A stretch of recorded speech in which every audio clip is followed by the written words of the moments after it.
हाँ, तो कैसे हैं मेरे प्यारे दोस्तों। आज हम प्रारंभ करने वाले हैं भारत संविधान।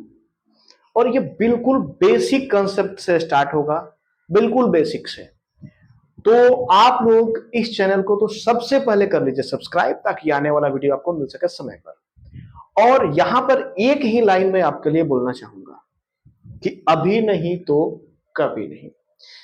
आप जो भी कर रहे हैं, आपकी जो भी आदतें हैं, जो भी बुरी आदतें हैं, जो आपके पढ़ाई में बाधा उत्पन्न कर रही है, उसको एक एक करके एक कॉपी पर लिखिए और एक एक करके सबको खत्म कीजिए। जैसे आपका 1 नंबर, 2 नंबर, 3 नंबर, जो भी आपके अवगुण है उसमें से एक को सिलेक्ट कीजिए। पहले इस पर काम कीजिए कि इसको खत्म करना है, फिर दूसरे पर, फिर ऐसे ही तीसरे पर। और जब ऐसे ही आप अपने अवगुण को खत्म कर लेंगे, समाप्त कर लेंगे, दूसरा कोई नहीं कर सकता है जब तक आप नहीं चाहें। तो बस जिस दिन आपको मिलेगी सफलता, दिल में आएगा एक ही चीज, आज मैं ऊपर आसमां नीचे, आज मैं आगे जमाना है पीछे, आज मैं ऊपर।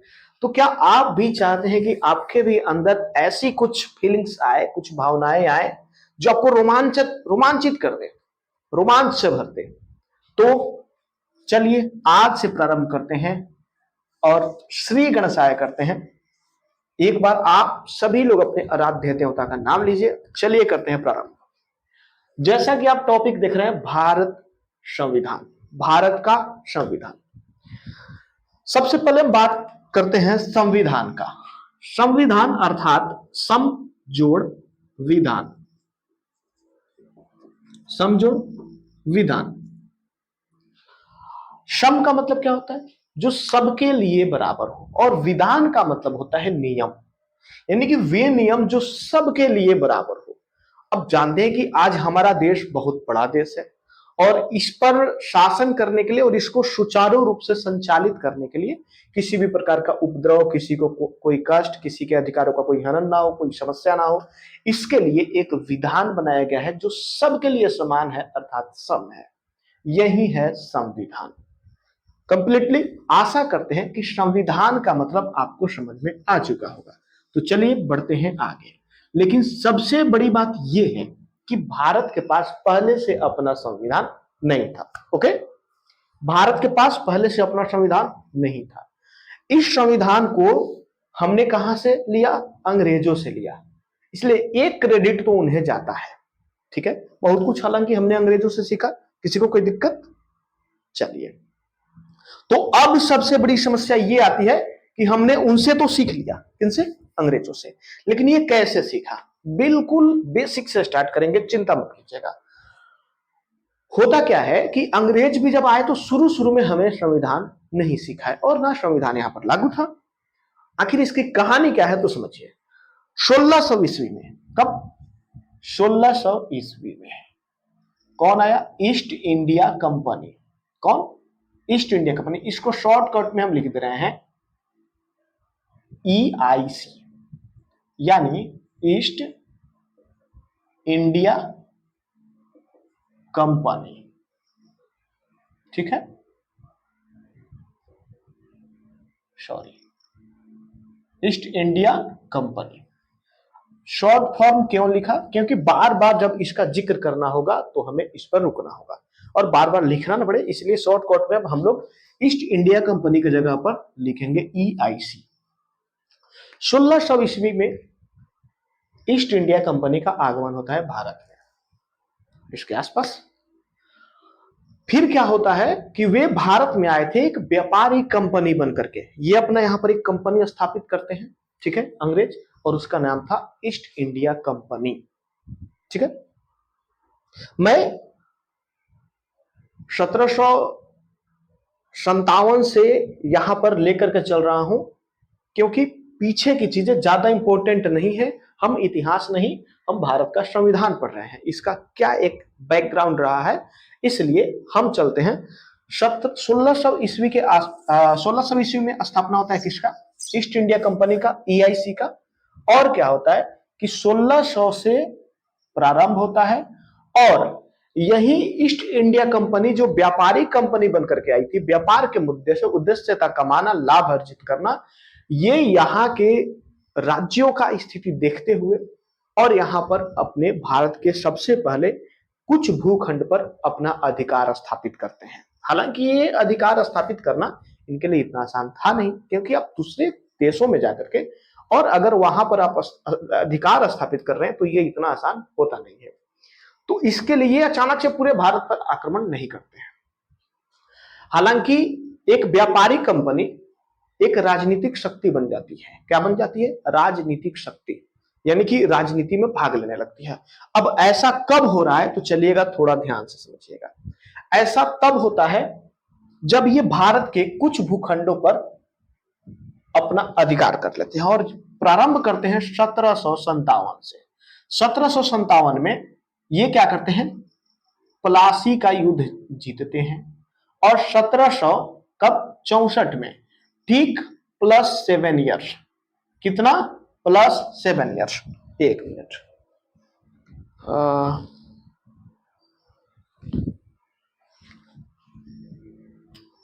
थोड़ा सा बड़ा लिख दे रहे हैं ताकि आपको क्लियर दिखाई दे। प्रारंभ करते हैं कब से? 1757 से। आप लोग बस ध्यान से सुनते रहिए, ध्यान से सुने तो सभी चीजें अभी के अभी याद हो जाएंगे।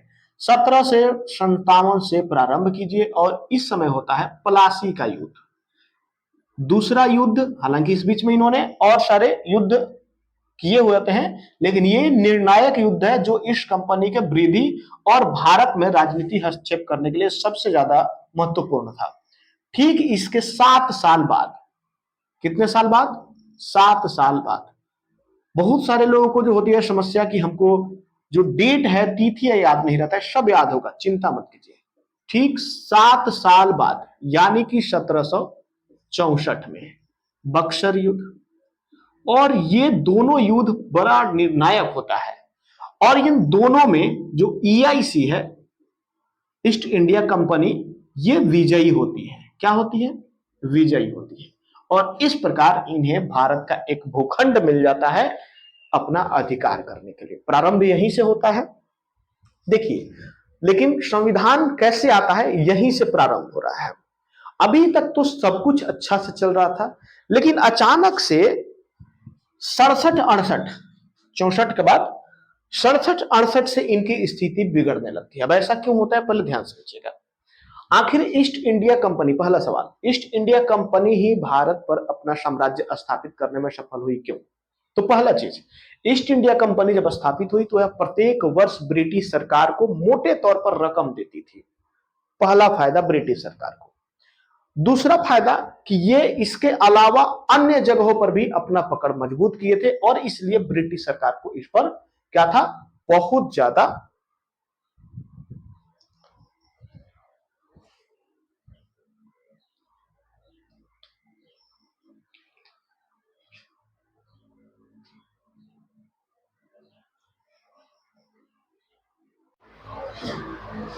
हाँ, तो कहां पर थे? थोड़ा सा माइक्रोफोन में इश्यू आ गए थे और जिस वजह से मुझे बीच में जाना पड़ा।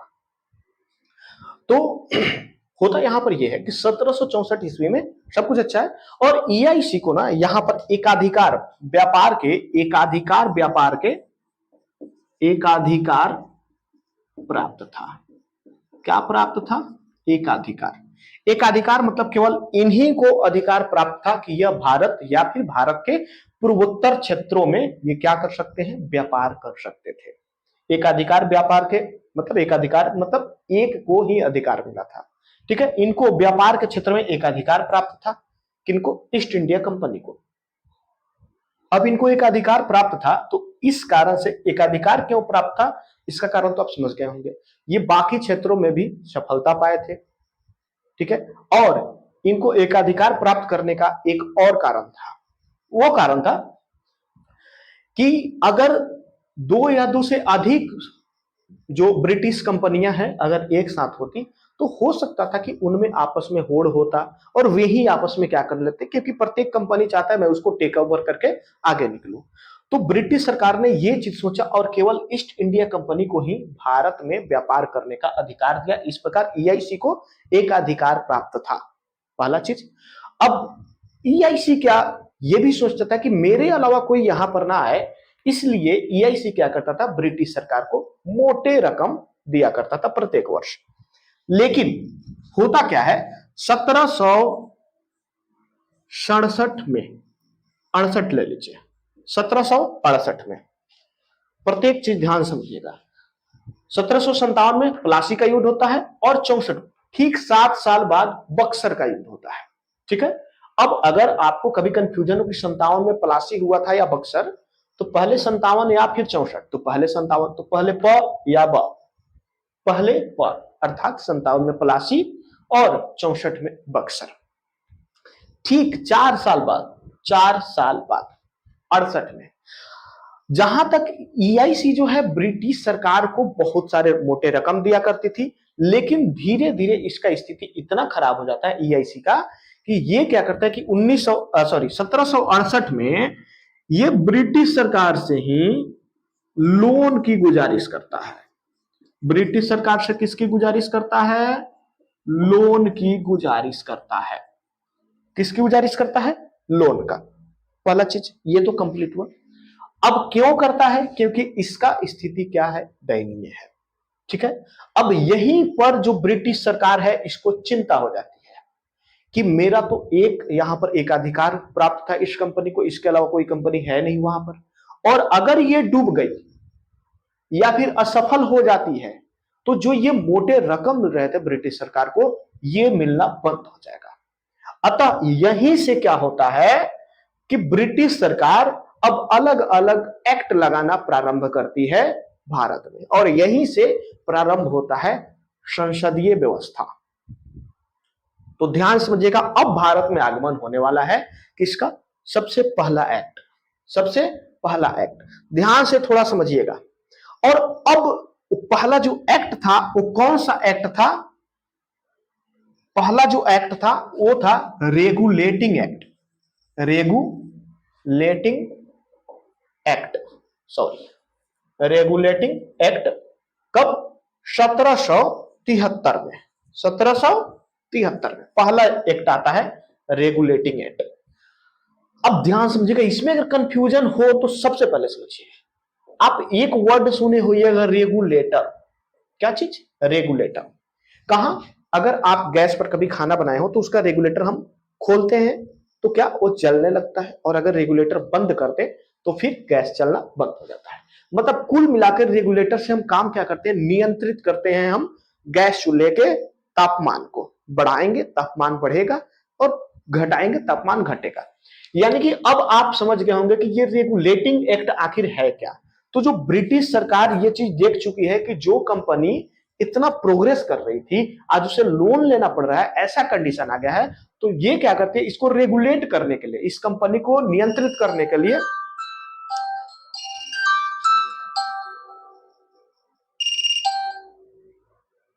हाँ, इस कंपनी को क्या करने के लिए, नियंत्रित करने के लिए वो क्या करती है कि एक एक्ट लाती है, और इसीलिए इस एक्ट को हम कहते हैं रेगुलेटिंग एक्ट। लेकिन सबसे बड़ी सवाल अब यहां पर ये उठती है कि इतना दोहन करने वाले, भारत के लोगों के ऊपर अत्याचार करने वाले, दमनकारी नीति रखने वाले ईस्ट इंडिया कंपनी आखिर कमजोर स्थिति में कैसे चली जाती है। पहला पॉइंट, पॉइंट नंबर 1, इसी बीच में एक आंदोलन होता है मैसूर, एंग्लो मैसूर आंदोलन। एंग्लो, पहला कारण, यहां से हम समझते हैं इसके कारण, ईआईसी के दयनीय स्थिति के कारण, दयनीय स्थिति के कारण। आखिर इसका जो स्थिति है यह दयनीय होता है तो क्यों होता है।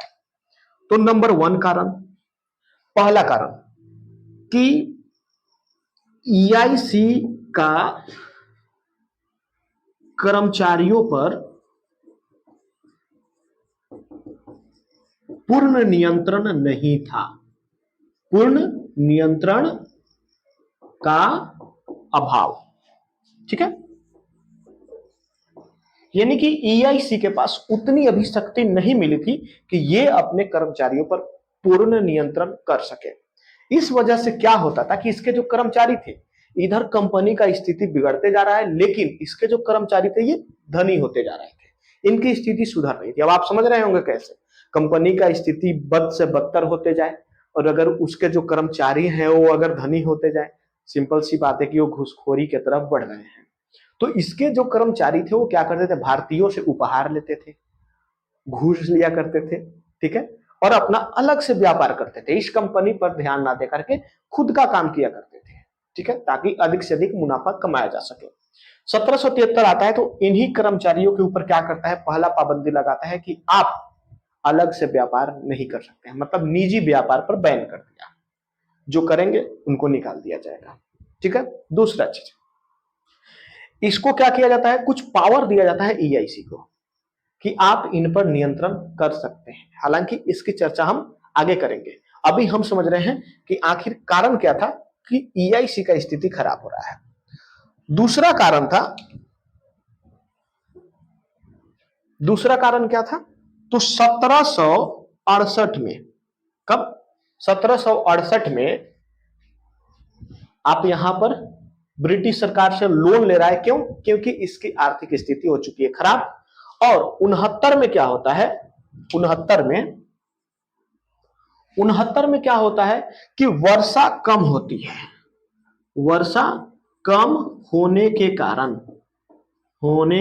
कारण लोगों में क्या होता है, भूखमरी फैल जाती है।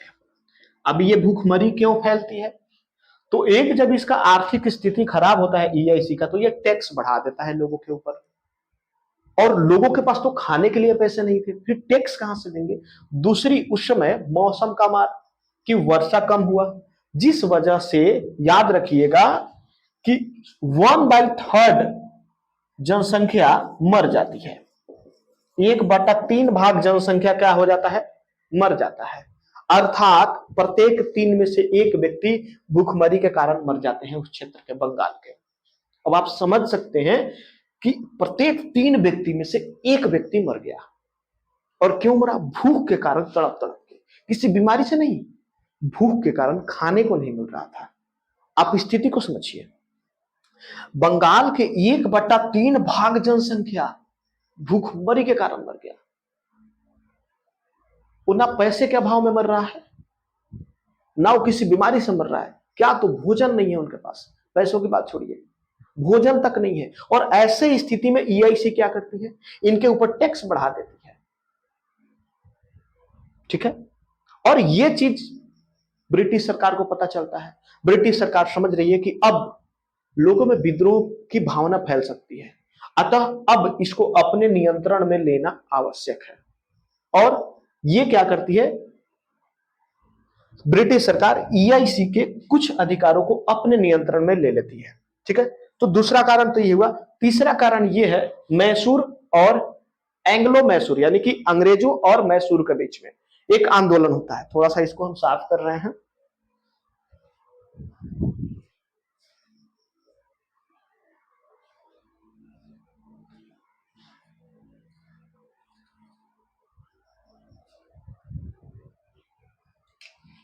तीसरा कारण हो जाता है एंग्लो मैसूर आंदोलन, इसको युद्ध ले लीजिए। ये कब होता है, ठीक 1767 से प्रारंभ होता है और 1769 तक चलता है। कितना साल हुआ, 3 वर्षों तक। अब सोचिए कि 3 वर्षों तक आंदोलन अगर हो तो क्या होगा, आर्थिक स्थिति गिरेगी, अर्थव्यवस्था क्या हो गया, कंपनी का आर्थिक स्थिति कमजोर होना, आर्थिक स्थिति क्या हुआ, कमजोर होना। और इस युद्ध का निर्णय क्या निकला, हालांकि इसमें कौन, याद रखिएगा, एंग्लो के तरफ से अंग्रेज थे और मैसूर के तरफ से थे हैदर अली। कौन थे, हैदर अली। और इसका निर्णय जानते हैं क्या निकला, कोई निर्णय नहीं, कोई निर्णय नहीं, अर्थात इसमें से ना अंग्रेज जीतते हैं और ना अली हैदर जीतता है, दोनों को साइड होना पड़ता है। और ये 3 वर्ष के युद्ध में समझ गए होंगे कि आर्थिक स्थिति कितनी कमजोर होगी। तो पांचवा जो सबसे बड़ा कारण था, ये समझिए, अब अंग्रेज सबसे ज्यादा पैसा, ये जो अंग्रेज बोल रहे हैं sorry, EIC east India company सबसे ज्यादा पैसा किस चीज से कमाती थी? चाय से। अब ये जो चाय है, डच, जो डच लोग थे, ये तस्करी किए गए माल अमेरिका को बेचने लगे, अमेरिका को बेचने लगे। अब आप एक चीज बताइए, कोई तस्कर जो गलत तरीकों से, यानी कि ब्लैक का टिकट आप सुने होइएगा, या अवैध तरीके से अगर किसी देश से सामान को हम लाएं, तो समझ रहे हैं ना कि कितना कम दाम में लाए होंगे, तो बेचेंगे भी कम दाम में। तो जो डच लोग थे वो चाय को क्या किए थे? तस्करी किए गए माल अमेरिका को बेचने लगे। और याद रखिएगा कितना माल ये अमेरिका को पहुंचा देते थे, तो करीब करीब 85%। अमेरिका में जितना चाय खरीदा जाता था, उस चाय पत्ती का 85% हिस्सा डच वाले किसको देने लगे? अमेरिका को। अब ये तो सस्ते दाम पर देते थे, और इस कारण से होता ये है, ईआईसी के चाय का डिमांड हो जाता है कम, डिमांड हो जाता है कम। तो डिमांड कम होना भी कहीं ना कहीं ईआईसी के लिए खटिया खड़ा करने के बराबर था। तो यही सब कारण था कि इसका ईआईसी का स्थिति खराब हो जाता है। ईआईसी जो प्रत्येक वर्ष मोटा रकम देता था किसको? ब्रिटिश सरकार को। सन 1768 ईस्वी में लोन का डिमांड कर देता है। किसका डिमांड कर देता है? लोन का डिमांड कर देता है। अब ब्रिटिश सरकार इस पर अब नियंत्रण करती है, और इसी के लिए पहला नियम कानून जो है, एक्ट जो है लेके आया जाता है 1773 का। ठीक है, तो आप लोग इसका या तो स्क्रीनशॉट ले लीजिए या फिर वीडियो रोक करके और उसको लिख लीजिए, फिर हम आपको आगे बताते हैं। इसको साफ कर रहे हैं, तब तक आप लोग स्क्रीनशॉट ले लीजिए। हट जाते हैं।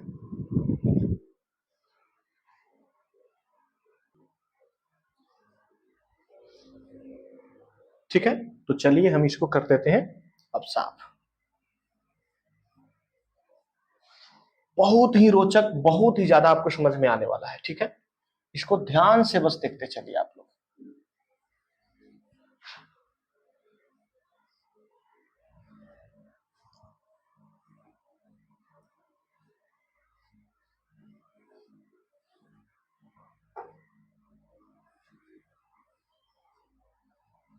इसको एक बार देख ले हम।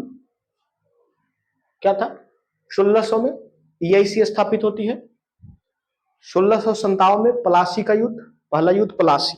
प्लासी क्यों? पहले इसलिए 57 में पहला युद्ध किसका? प्लासी का। ठीक है, ठीक 7 साल बाद 64 में किसका होता है? बक्सर युद्ध। और ये दोनों निर्णायक युद्ध है, अर्थात ईआईसी दोनों में विजयी होती है और भारत के एक बड़े भूखंड पर इनका अधिकार हो जाता है। और इस प्रकार जो एक व्यापारिक कंपनी थी, एक राजनीतिक कंपनी बन जाती है, एक राजनीतिक शक्ति बनकर उभरती है। और चूंकि इसको एक अधिकार प्राप्त था, और इसके बदले ये ब्रिटिश सरकार को क्या करती थी?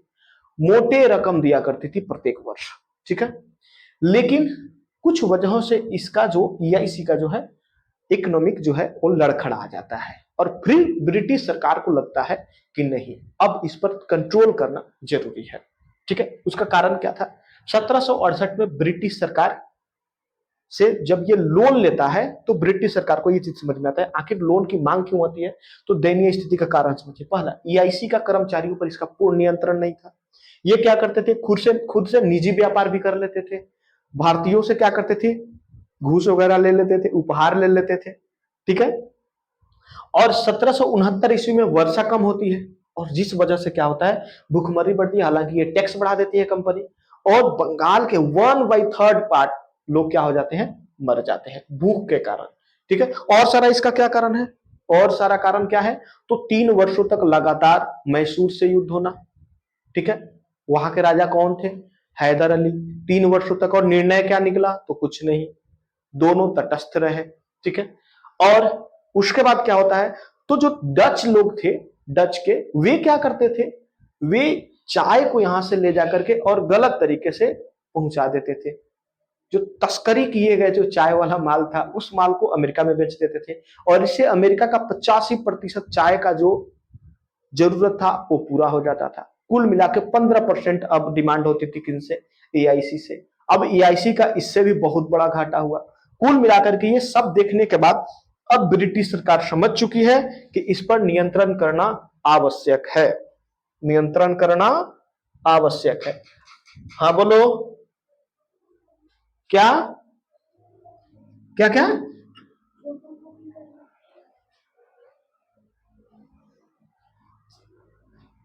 1 मिनट, हाँ थोड़ा सा एक काम है। हाँ तो चलिए, कुछ काम था तो काम हो गया है, और बहुत ज्यादा गर्मी भी है, तो चलिए मैं इसको क्लियर करता हूं। और देखिए यहां से अब ईस्ट इंडिया आती है तो क्या क्या चेंजिंग करती है, ये समझने के लिए सबसे पहले ये, sorry, east India company, British सरकार जो है एक्ट लाती है, रेगुलेटिंग एक्ट, यानी कि नियंत्रण करने के लिए। तो उस एक्ट के पहले कौन कौन से नियम, कौन कौन से अधिकार थे जिसमें बदलाव होता है, इसके लिए चलिए सबसे पहले हम समझते हैं यहां से 1600 ईस्वी से लेकर के और 1673 ईस्वी तक, ठीक है। 1673 ईस्वी में क्या हो रहा है, सॉरी 1673 बोल रहे हैं, 1773, 1600 में ईआईसी का क्या होता है, गठन होता है, ठीक है, स्थापना यहां पर होता है। और 1600 से लेकर के 1673 ईस्वी तक 3 प्रेसिडेंसी थी। कितने प्रेसिडेंसी, 3 प्रेसिडेंसी, ठीक है ना। पहला बंगाल प्रेसिडेंसी, ध्यान समझिए, सब कुछ समझ में आएगा, चिंता मत कीजिए। पहला बंगाल प्रेसिडेंसी, दूसरा Madras presidency, Madras presidency,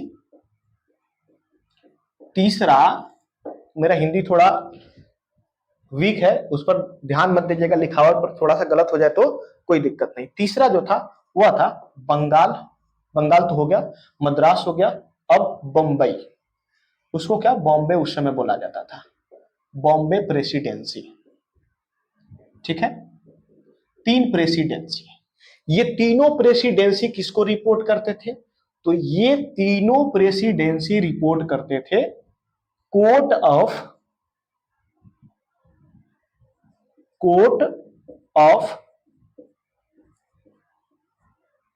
directors, court of directors, ठीक है। तो ये तीनों के तीनों जो प्रेसिडेंसी है, याद रखिएगा कौन कौन से, बंगाल प्रेसिडेंसी, मद्रास प्रेसिडेंसी और बॉम्बे प्रेसिडेंसी, ये तीनों किसको रिपोर्ट करते थे, ये रिपोर्ट करते थे, रिपोर्ट करना मतलब जो भी जानकारी है उन सभी जानकारी को देना। तो ये सभी जानकारी किसको देते थे, कोर्ट ऑफ डायरेक्टर्स को। कोर्ट ऑफ डायरेक्टर्स कहां था, तो ये ब्रिटेन में था, ये एक ब्रिटिश पार्ट था और ब्रिटेन में था, ये भारत में नहीं था, याद रखिएगा। यानी कि यहां का तीनों जगह पर 3 प्रेसिडेंसी था, बंगाल में, मद्रास में और बॉम्बे में। और तीनों जगह से ये लोग क्या करते थे, रिपोर्ट भेजते थे किसको, कोर्ट ऑफ डायरेक्टर्स को। अब कोर्ट ऑफ डायरेक्टर्स की संख्या कितनी थी, कोर्ट ऑफ डायरेक्टर्स, इनकी टोटल संख्या थी 24, नंबर कितने थे, 24, याद रखिएगा। अब ये ब्रिटिश सरकार नहीं है, ठीक है ना, एक अलग क्या है, संगठन है, गठन था, इसी को देना पड़ता था, इन तीनों प्रेसिडेंसी को जो भी रिपोर्ट देना पड़ता था इन्हीं को देना पड़ता था।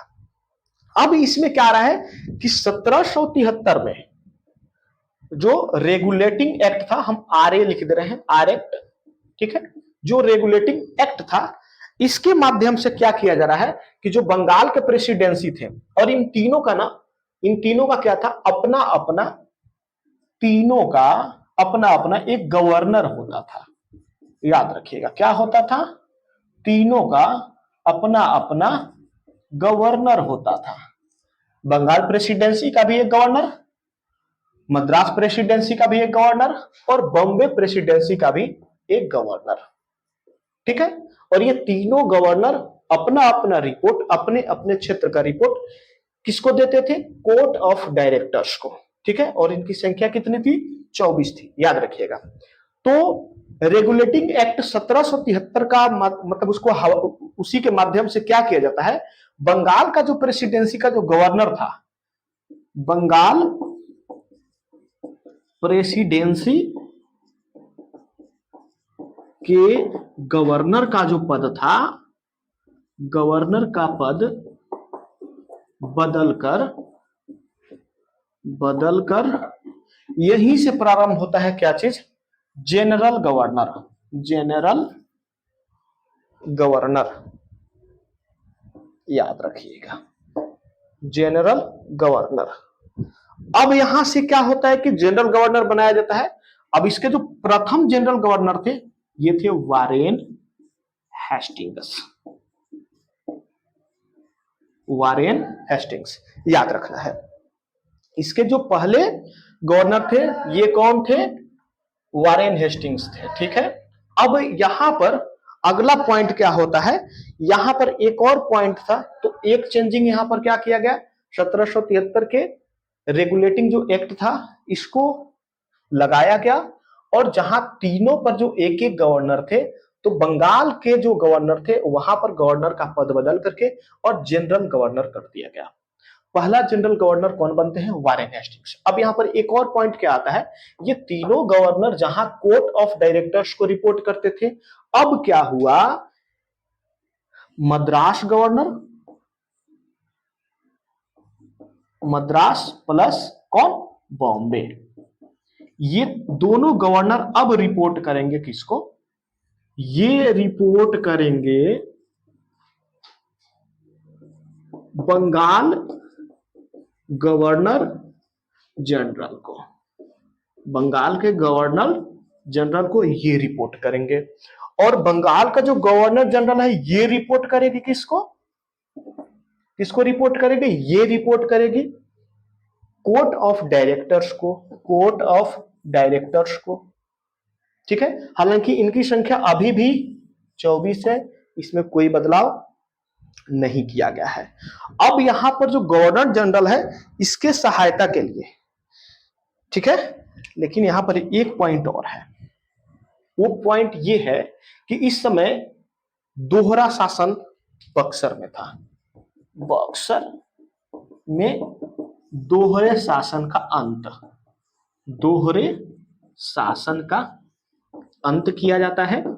अब क्या करती है जो ब्रिटिश सरकार है, वो ये देखती है कि जो बक्सर में जो बक्सर का आंदोलन होता है उसमें कौन होता है? उसमें जो नवाब होता है कौन? शाह आलम द्वितीय। कौन? शाह आलम, आलम दो लिखते रहे हैं। शाह आलम जो द्वितीय था ये क्या करता था? टैक्स वसूली प्लस निजामियत, निजामियत, निजामियत का मतलब क्या होता है कि प्रशासन विभाग इसमें इसके अंतर्गत था। प्रशासनिक सेवा, प्रशासनिक विभाग किसके पास था? किसके पास था? शाह आलम द्वितीय के पास। ये टैक्स वसूलता था, लेकिन टैक्स ले कौन देता था? तो ये ईआईसी लेती थी। अब याद रखिए बॉक्सर में क्या है? दोहरा शासन है। एक तो निजामियत कौन कर रहा है, अर्थात प्रशासनिक विभाग, शासन पर कौन बैठा है? शाह आलम द्वितीय, लेकिन टैक्स ये वसूलता है और जाता किसको है? ईआईसी को जाता है। इस प्रकार अब ब्रिटिश सरकार क्या करती है? इसको खत्म कर देती है। उसको ये लगता है कि कुछ शाह आलम द्वितीय खर्च करता होगा, कुछ छिपा लेता होगा। इस प्रकार से कंपनी को जो टैक्स है, अच्छा टैक्स को ना उस समय टैक्स को दीवानी कहा जाता था। क्या कहा जाता था? दीवानी। और एक और चीज याद रखिएगा, शाह आलम द्वितीय ये एक मुगल शासक था, ठीक है। ये हार गया था और कुछ संधि पर इसको वहां का भी नवाब रखा गया था। यही संधि था। बात यही था कि आप टैक्स हमको देंगे, टैक्स कौन लेगा? ईआईसी लेगा, बाकी यहाँ के ये राजा बन के रहेंगे, लोगों पर ये प्रशासनिक विभाग अपना चलाएंगे, उन पर ये अधिकार करेंगे। तो कुल मिला के इसको स्क्रीनशॉट ले लीजिए, और फिर अगले पॉइंट को हम बताते हैं।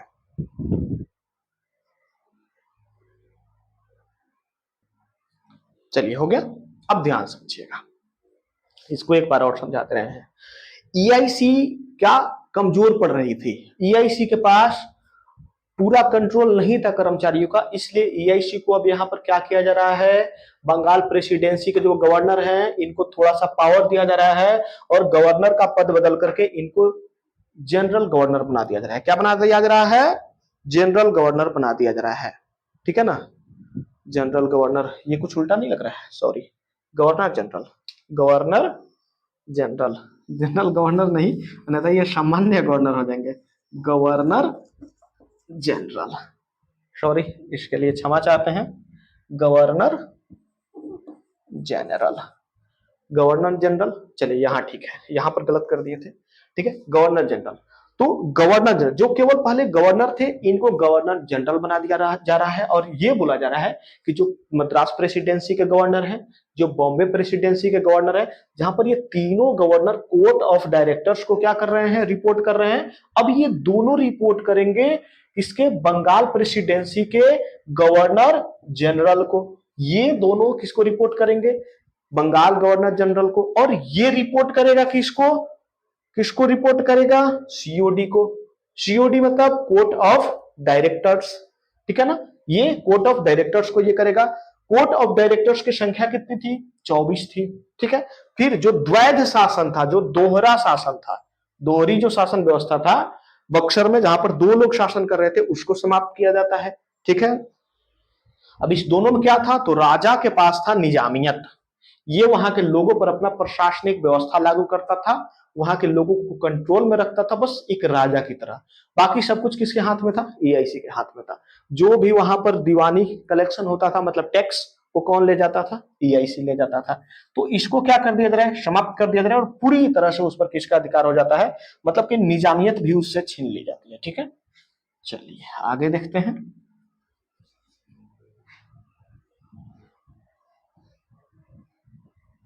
आप लोग को अगर वीडियो अच्छा लग रहा हो तो प्लीज आप लोग को बोलेंगे ना कि इससे शेयर जरूर कीजिए।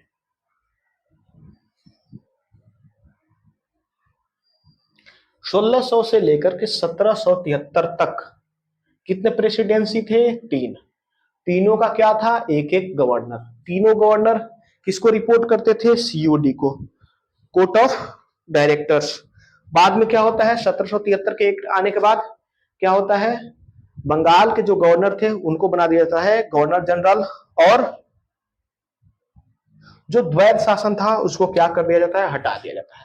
अब अगला पॉइंट समझिएगा, गवर्नर, गवर्नर जो जनरल थे, गवर्नर जनरल, इनकी सहायता के लिए क्या किया जाता है, एक कार्यकारिणी, कार्यकारिणी पार्षद का, यहां पर सॉरी पार्षद बोल रहे हैं क्या, परिषद, परिषद, कार्यकारी परिषद का गठन होता है, सॉरी, कार्यकारी परिषद, हिंदी थोड़ा ये सब समझ में उतना आता नहीं है, कार्यकारी परिषद, इसका गठन होता है, जो किसकी सहायता करेगा, गवर्नर जनरल का। कार्यकारी परिषद में कितने सदस्य थे, 4 सदस्य, याद रखिएगा, 4 सदस्य। अब इसी के द्वारा कानून बनता था, क्या बनता था, यही जो 4 कार्यकारी जो परिषद है, यही 4 लोग मिल करके किसी भी नियम को बनाते थे। मतलब अगर गवर्नर जनरल को कोई कानून बनाना है तो ये 4 लोग तय करेंगे, अगर इसमें से कम 2 या 2 से अधिक, अधिक का समर्थन हो तो कानून बनेगा, कानून क्या होगा, बनेगा। अब कोई भी कानून बने इसके लिए क्या कंडीशन था, जो ये कार्यकारी परिषद के जो 4 सदस्य थे इनमें से कम 2 या 2 से अधिक का समर्थन होना बनता है। अब आपके हिसाब से 2 अगर हाँ में बात करें और 2 नहीं में, तब तो फिर कोई डिसीजन नहीं निकलना चाहिए, लेकिन नहीं, यहां पर यह रूल था कि अगर 2 समर्थन दे देते हैं तो एक गवर्नर जनरल अपने वीटो पावर का इस्तेमाल करता था और उस नियम को लागू कर देता था, उस कानून को लागू कर देता था। तो इस प्रकार अब कानून क्या केवल बंगाल प्रेसिडेंसी में बनेगा? नहीं ना, दो और प्रेसिडेंसी है, बॉम्बे और मद्रास, तो वहां भी। तो बंगाल हो गया मुख्य, यानी कि अगर हम कहें तो यहां पर होगा क्या चीज? केंद्रीय केंद्रीय विधायिका, केंद्रीय विधायिका। अब क्या है? केंद्रीय विधायिका में केंद्र से रिलेटेड कानून बनेंगे। और दूसरा हो जाता है केंद्रीय, केंद्रीय देख लीजिएगा, शायद ऐसे होता है, केंद्रीय केंद्रीय चलिए केंद्रीय शायद ऐसे होता हो, ठीक है, केंद्रीय विधायिका। और एक जो था दूसरा, इसको यहां पर ले लेते हैं, और दूसरा ले लेते हैं स्थानीय, या फिर कह सकते हैं प्रांतीय विधायिका। हिंदी में कुछ गलत हो तो इग्नोर कीजिएगा, विधायिका, ठीक है। केंद्रीय विधायिका, इसमें जो नियम पारित करते थे कौन? Governor, governor general. पहला गवर्नर जनरल कौन थे? वारेन हेस्टिंग्स, ठीक है। और इसके जो कानून जो बनाते थे, कौन बनाते थे? यहां पर केवल थे गवर्नर। क्या थे? गवर्नर। तो ये क्या करते थे? इनको दो या दो से अधिक कार्यकारी परिषद का समर्थन चाहिए। अगर समर्थन है तो नियम कानून जो है बन गया, ठीक है। और अगर इसमें भी सेम कंडीशन, इसमें भी अगर दो या दो से अधिक कार्यकारी परिषद का अगर समर्थन मिल जाता है तो फिर यहां भी कानून बन गया। ये जो कानून बनाता था ये केंद्रीय मुद्दा पर बनाता था। किस पर बनाता था? केंद्रीय मुद्दा पर। और यहां पर जो कानून बनता था ये स्थानीय मुद्दा पर बनता था। यहां के जो कानून बनते थे वो किस पर बनते थे? स्थानीय मुद्दा पर। अब यहां पर आता है, चलिए स्क्रीनशॉट ले लीजिए, इसको हटाते हैं।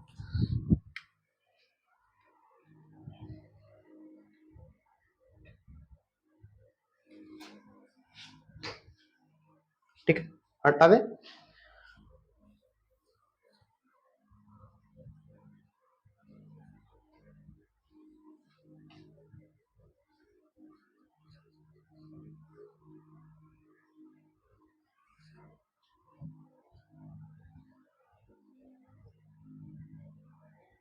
अब एक पॉइंट इस पर बन रहा है कि राजस्व की प्राप्ति कैसे होती थी। क्या 1773 में राजस्व में किसी प्रकार का बदलाव आया? तो देखिए, राजस्व प्राप्ति, राजस्व मतलब आय, जो सरकार को आय होती है अलग अलग क्षेत्रों से टैक्स के द्वारा, वो राजस्व प्राप्ति होता है, ठीक है। तो पहला ये व्यवसाय से ले लेते थे, खुद व्यापार करते थे, ये इसको वाणिज्य कह सकते हैं। दूसरा नंबर में ये प्रांतीय कर के द्वारा ले लेते थे, प्रांतीय कर यानी कि टैक्स लगा के। और तीसरा जो था नमक टैक्स लगाया गया, नमक टैक्स लगाया गया, जिसका विरोध गांधी जी किए थे दांडी यात्रा के दौरान, दांडी यात्रा के दौरान, ठीक है। दांडी मार्च, दांडी दांडी मार्च तो आप लोगों को मालूम होगा। दांडी मार्च के दौरान गांधी जी इसका विरोध किए थे। अब इसमें कुछ चीजें बता दें कि जो नमक का टैक्स जो लिया जाता था वो मौर्य प्रशासन के समय में भी, मौर्य शासन के समय में भी नमक टैक्स लिया जाता था। मुगलों ने भी लिया है, मुगलों ने भी लिया है, और वर्तमान में तो प्रत्येक चीज पर टैक्स दिया जाता है सरकार को, ये चीज आपको मालूम है। और ये मौर्य शासन में, किनके शासन में पता चलता है? चंद्रगुप्त मौर्य के शासन काल में उल्लेखित है कि वहां पर भी ये लिया जाता था। और जो नमक का टैक्स लगता था उसको कहा जाता था लवण्य। लवण मतलब जानते हैं, लवण्य, लवण मतलब होता है नमक। अध्यक्ष, लवण्य अध्यक्ष, लवण्याध्यक्ष कहा जाता था उनको, ठीक है। तो एक और चीज इसमें क्या होता है, चौथा नंबर और चेंजिंग ये किया जाता है कि जो, चूंकि उस समय जो कर्मचारी थे क्या करप्ट हो गए थे, बहुत घूस वगैरह लेते थे, निजी व्यापार करते थे और भारतीय लोग से उपहार वगैरह लेते थे। तो निजी व्यापार, निजी, हिंदी पर थोड़ा देख लीजिएगा अगर गलत हो तो, इसको बार बार बोल रहे हैं इग्नोर कीजिएगा। निजी व्यापार पर रोक लग जाती है, निजी व्यापार पर क्या लग जाती है, रोक लग जाती है। इतना समझ गए।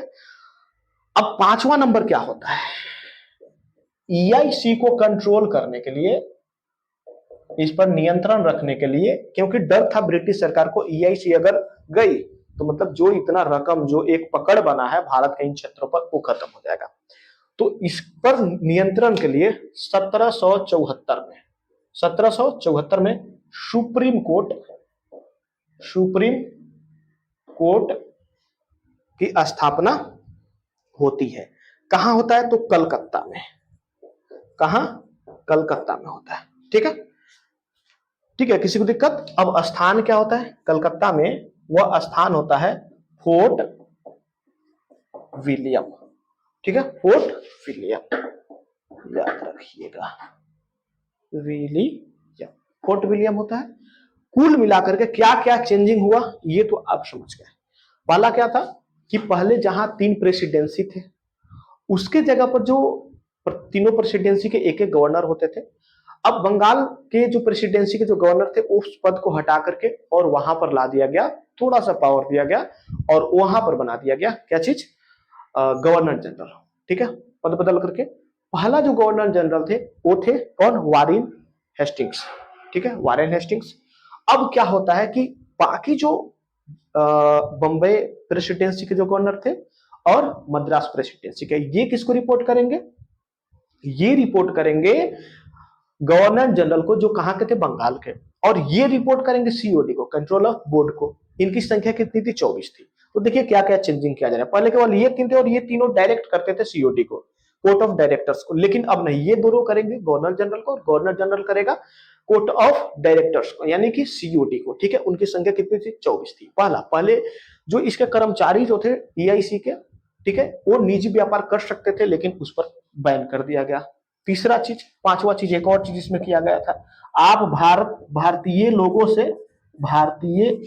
से उपहार नहीं ले सकते हैं। ये उपहार के तौर पर क्या बोलते थे, उपहार है, और लेते थे घूस, ठीक है। तो इस पर भी बंद लगा दिया गया, नमक टैक्स लिया जाने लगा, ठीक है। बाकी प्रांतीय कर और व्यवसाय कर पहले से लिया जा रहा था, ये एक टैक्स बढ़ा दिया जाता है जिसका डांडी मार्च, गांधी जी इसका विरोध करते हैं डांडी मार्च के द्वारा, ठीक है। उसके बाद इस पर कंट्रोल करने के लिए क्या करता है, एक ईआईसी को कंट्रोल करने के लिए सुप्रीम कोर्ट का यहां पर स्थापना किया जा रहा है, जो कहां होता है, कलकत्ता में। किस क्षेत्र में, किस स्थान पर, तो फोर्ट विलियम नामक स्थान पर, ठीक है। तो कुल मिलाकर के ये सभी यहां पर प्रावधान किया जाता है। और यहां पर संसदीय, अब जो ईआईसी है इसका प्रत्येक सुनवाई संसदीय व्यवस्था में किया जाने लगा। तो कुल मिलाकर के जो 1773 का एक्ट था, इसको हम क्या कहेंगे, रेगुलेटिंग एक्ट। अब इसको रेगुलेटिंग एक्ट क्यों कहेंगे, तो आप समझ गए हैं, रेगुलेट करना है किसको, ईआईसी को, ईस्ट इंडिया कंपनी को नियंत्रित करना है।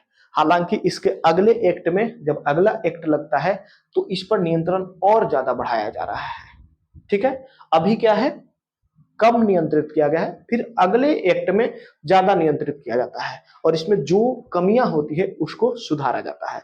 तो फिर आते हैं अगले वीडियो को लेकर के अगले एक्ट पर। तब तक आपसे एक ही रिक्वेस्ट है, अगर कंसेप्ट अच्छा समझ में आ रहा है तो कमेंट में तो जरूर बताइए कि कैसा लग रहा है, इससे हौसला बढ़ता है। और फिर शेयर करना ना भूलें। बाकी जय हिंद, जय भारत।